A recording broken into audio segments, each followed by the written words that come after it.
ସମସ୍ତଙ୍କୁ ନମସ୍କାର ଏବଂ ସ୍ୱାଗତ। ଆସନ୍ତୁ ଜାଣିବା ଆମେ ବିଦ୍ୟାଳୟ ଏବଂ ଜିଲ୍ଲା ସ୍ତରରେ ପିଏମ୍ଶ୍ରୀ ଉତ୍ସବ କିପରି ଭାବରେ ପାଳନ କରିବା। ପିଏମ୍ଶ୍ରୀ ଉତ୍ସବର ଉଦ୍ଦେଶ୍ୟ ବିଷୟରେ ଜାଣିବା। ଏହି ବାର୍ଷିକ ଉତ୍ସବଟି ଶିକ୍ଷାର୍ଥୀମାନଙ୍କର ସୃଜନଶୀଳତା ଏବଂ ସଫଳତାକୁ ପାଳନ କରିବାର ଏକ ଅଭିନବ ପ୍ରୟାସ। ଏହି କାର୍ଯ୍ୟକ୍ରମ କେବଳ ଏକ ଉତ୍ସବ ନୁହେଁ, ଏହାର ମୁଖ୍ୟ ଉଦ୍ଦେଶ୍ୟ ହେଉଛି ଆମର ଶିକ୍ଷାର୍ଥୀମାନଙ୍କୁ ପ୍ରେରଣା ଯୋଗାଇବା ଏବଂ ସଶକ୍ତ କରିବା। ଏହି ଉତ୍ସବ ତିନୋଟି ସ୍ତରରେ ହେବାକୁ ଯାଉଛି, ଯଥା ବିଦ୍ୟାଳୟ, ଜିଲ୍ଲା ଏବଂ ରାଜ୍ୟ ସ୍ତରରେ। ଏହି ଉତ୍ସବର ମୁଖ୍ୟ ଆକର୍ଷଣ ରହିବ ତିନୋଟି ପ୍ୟାଭିଲିୟନ।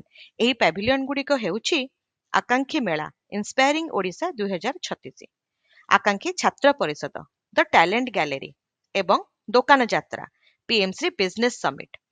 ଆକାଂକ୍ଷୀ ମେଳାରେ ଛାତ୍ରଛାତ୍ରୀମାନେ ଆଗାମୀ 2036ରେ ଓଡ଼ିଶାରେ ଶିକ୍ଷାର ବ୍ୟବସ୍ଥାକୁ କିପରି ଭାବରେ ଦେଖିବାକୁ ଚାହୁଁଛନ୍ତି ତାହାକୁ ନେଇ ବିଭିନ୍ନ କାର୍ଯ୍ୟକ୍ରମ କରିବେ।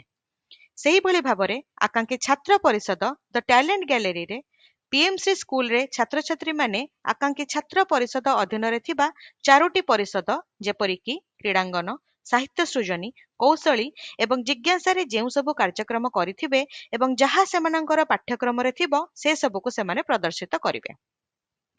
ଦୋକାନ ଯାତ୍ରା ପ୍ୟାଭିଲିୟନ ଛାତ୍ରଛାତ୍ରୀଙ୍କ ଆର୍ଥିକ ସାକ୍ଷରତା ଦକ୍ଷତା ବୃଦ୍ଧି କରିବାକୁ ଆୟୋଜିତ ହେବ। ବିଦ୍ୟାଳୟରେ ଛାତ୍ରଛାତ୍ରୀମାନେ ନିଜେ ଏଥିରେ ଅଂଶଗ୍ରହଣ କରି ବ୍ୟବସାୟ, ଲାଭ ଓ କ୍ଷତି, ହିସାବ, ଟଙ୍କା ଇତ୍ୟାଦି ବିଷୟରେ ଜ୍ଞାନ ପାଇପାରିବେ। ସେମାନଙ୍କର ଆର୍ଥିକ କାରବାର ଉପରେ ଧାରଣା ଆସିବ। ଏହାଦ୍ୱାରା ପିଲାଙ୍କ ଆର୍ଥିକ ସାକ୍ଷରତା ଜ୍ଞାନ ମଧ୍ୟ ବଢ଼ିବ।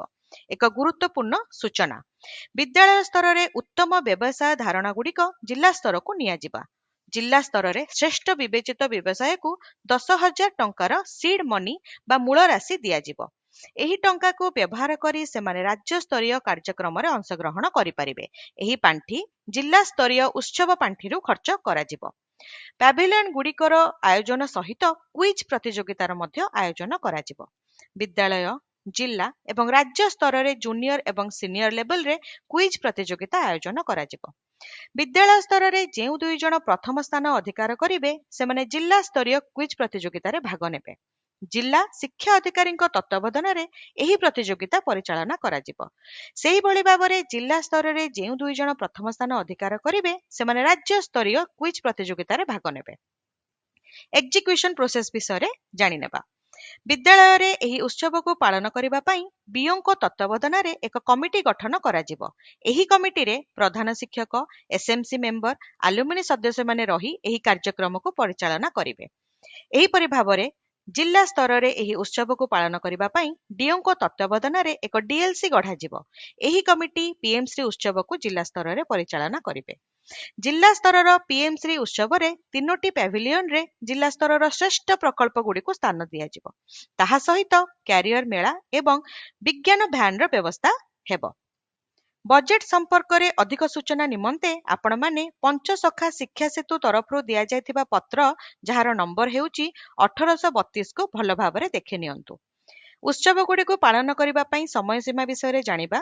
ବିଦ୍ୟାଳୟ ସ୍ତରରେ ଉତ୍ସବର ପାଳନ କରିବା ପାଇଁ ସମୟସୀମା ରହିଛି 20 ଡିସେମ୍ବର। ସେହିଭଳି ଭାବରେ ଜିଲ୍ଲା ସ୍ତରରେ ଉତ୍ସବକୁ ପାଳନ କରିବାର ସମୟସୀମା ରହିଛି 5 ଜାନୁଆରୀ। ଧନ୍ୟବାଦ।